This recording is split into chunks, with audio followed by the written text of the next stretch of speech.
Welcome back, guys. Today I got some Kemimoto mud flaps for the Riot Racer, and I want to take a minute and just show you guys just how easy it is to install them. Alright guys, what you get in the box is you get your 4 mud flaps, you get some hardware, and you get some instructions with nice colorful pictures. Makes it super easy to install. Some tools you're going to need is a 10mm socket, a 4mm Allen, and a T40 Torx bit.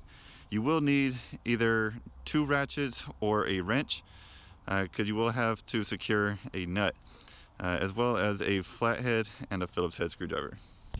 Okay, so the first thing you want to do is turn the steering wheel to gain access to the fender. Next, you want to grab the shorter of the 2 fenders, which will be the front fender. Next, you want to orient it so you have the 3 large holes at the lower position to insert onto the OEM fender tabs.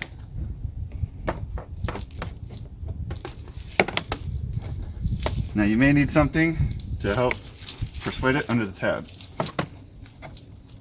Okay. Next, you want to get your self-tapping screws, and you want to place them according to the instructions.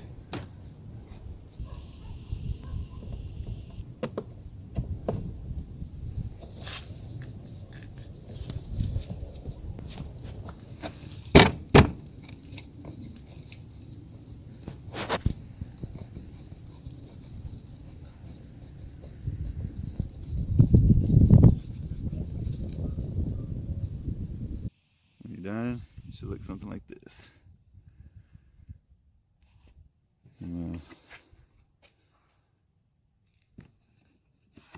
Pretty sturdy.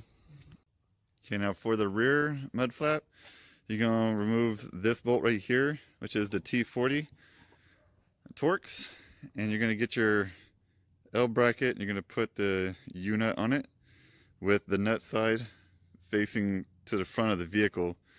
Once you get that bolt out, you're going to slide this in with the bracket facing towards the engine. Alright, bracket should look like this. It's installed, the U-nut is on, and the L bracket is facing towards the engine. Next, you want to get your flathead screwdriver and take out this body clip right here. Now the instructions have you remove this one as well. However, the hardware isn't quite long enough to reach through there, so we're just going to leave that one for now. Now in the instructions, it has you using a bolt with 2 washers and a lock nut for the lower hole, and the U-nut would be going into that middle hole, which we're not going to use. So I'm just going to use the U-nut for the bottom, and if it strips out or whatever, then I'll go ahead and use that lock nut. But for now, I'm going to use the U-nut, 2 bolts with washers, and 2 self-tapping screws to mount the rear flap. Next, we're going to take the U-nut. We're going to pull the panel back so we can get that nut onto the body. And make sure when you do it that the holes line up. Next, you want to grab your rear fender and orient it so you have the 3 holes facing the inside and the lower position. You're going to hold it so that way you can utilize the lower and the upper holes. Get your washer and your bolt. Place it in the lower and upper position.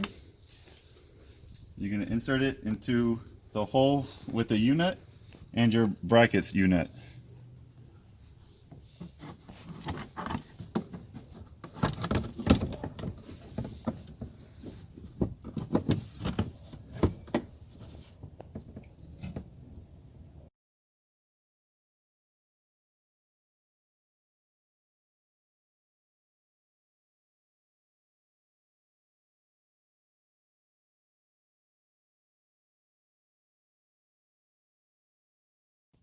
Once you have these 2 lower bolts tightened, then what you're going to do is you're going to come to the upper fender.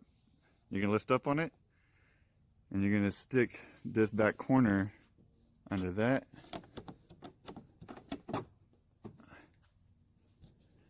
And you're going to take your self-tapping screws, start over here, making sure that your flap is fully seated. You can have somebody help you, or you can hold it.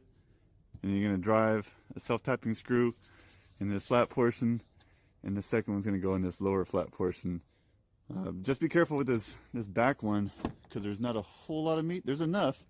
You just got to be careful, and also ensuring that you don't come too far out where you're going to expose the screw from this lower panel, because then it'd just be ugly.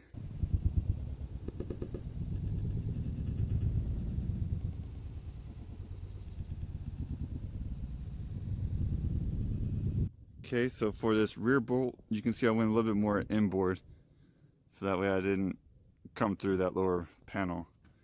And then as for this other bolt, it's pretty much centered. And then lastly, just don't forget to tighten up your T40 Torx, and the install will be complete.